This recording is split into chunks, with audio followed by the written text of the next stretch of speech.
Hi guys, Dan Stollers here. Today we're going to do a review and evaluation of the United Kingdom 1955 2 shillings coin. We'll start off on the other side of the coin where you'll find the portrait of Queen Elizabeth II looking to the right.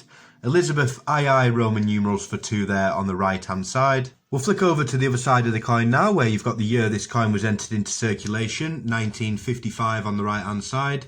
2 shillings at the bottom, the coin's face value, and in the middle there you've got the Rose of England. On the outside there, representing Northern Ireland, Scotland and Wales, you've got the shamrock, the thistle and the leek.